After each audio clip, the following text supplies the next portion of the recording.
So you've probably been wondering why you're feeling this energy surge brewing up inside of you. It's a feeling of just energy that's flowing, and sometimes you might feel agitated, you might feel a little achy. Some people just don't feel like themselves during the moon cycles, and that's because the moon controls so many things. I mean, it affects the tides. Our oceans are totally affected by the moon cycle. So it doesn't surprise me at all that we're affected in this way as well, because we're mainly water, right? So it's an incredible experience to be able to tap into this amazing power of the moon cycles, whether it's the new moon or the full moon. And it's a time to clear out and release.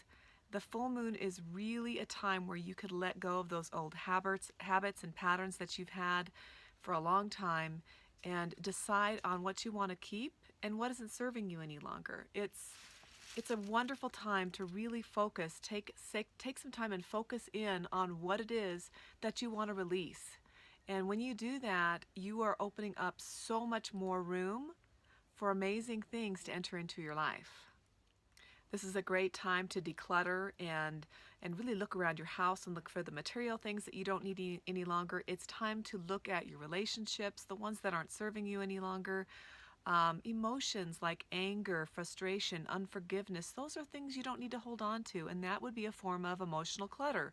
So really look at that and decide on which one of those you're ready to let go of. Sometimes when you are letting go of things, you find that you're resistance. And a lot of times that's because it's the fear of change.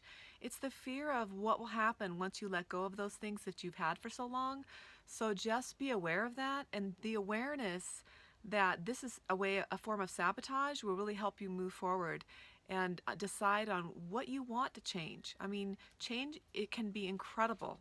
And if you really plan it out and you really focus on what you want to create, it can be amazing. That's why this full moon is so powerful. It allows you to release what you no longer need and to claim the true you, that part of you that's underneath all this gunk, all these things that we're holding on to. That true you is there. And once you get rid of these layers, you are going to be amazed with how much you're able to shine your light so brightly on anyone that's around you, and it guides you in your own journey. So I want you to remember that there is a 3-day window with the full moon or new moon. It's the day before, the day of, and the day after. So if you don't get to the steps that I'm going to share with you right away, it's okay. You have a couple days. So just make sure that you really take the time to focus on what you're trying to clear out and being open to receiving. So here are the steps that I use for manifesting during the full moon. One, I like to create a special sacred place. Now that could be in your mind, it could be a special place in your house, it could be a meditation process that you do. Whatever it is, create the space and time to really relax and focus. Step 2, really focus and be specific in what you want. I like to write things down. I like to write down everything I'm willing to let go of on a piece of paper. I think there is so much power on the written word. So, don't type it out, get a pen and paper out and write it down so that you're ready to move to that next step, and be specific. What is it exactly that you want to let go of? The more specific you are, the more powerful this whole process is, because it allows you to really dial it down and the energy doesn't get scattered. When you become too broad and you have too many things that you're trying to focus on, it really scatters out the energy, and you really want to harness this power. Step 3 is releasing. So what I like to do is I personally like to burn the note that I've made, the piece of paper that I've made. I like to burn it. So if you have a fireplace, you can just put it in there and light it on fire, or if you have a burning tray, you can use that.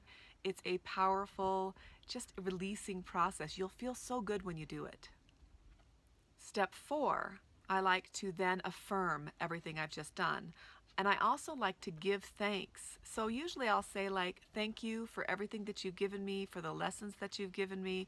Now I release you in love and light. Just by saying that, it's acknowledging that whatever we're letting go now doesn't mean that it was good or bad.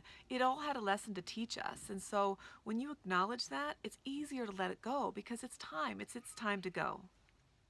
Step 5 is simple. You just want to be open. You want to open yourself up for anything that the universe wants to bring you. And the universe wants to give us way more then we're willing to receive. It is incredible how we are good at blocking from beliefs like not being worthy, I'm not good enough. Those type of things block us, and it's amazing how we are so good at doing the blocking of that. So just know that the universe, God's source, is wanting to give you more than you are willing to receive. So if you open yourself up, you're going to get way more than you ever asked for.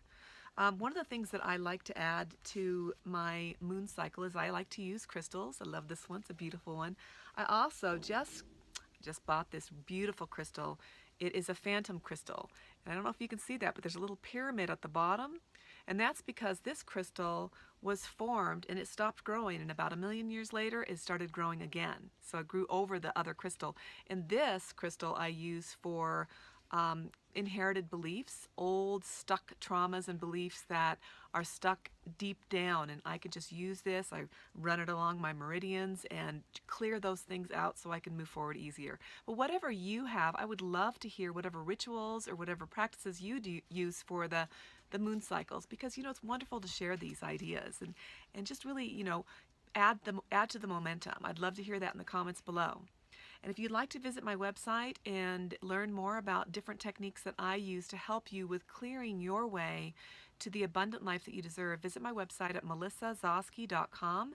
That's melissazoske.com. And visit the resource page where I have many free tools that you can sign up for to get.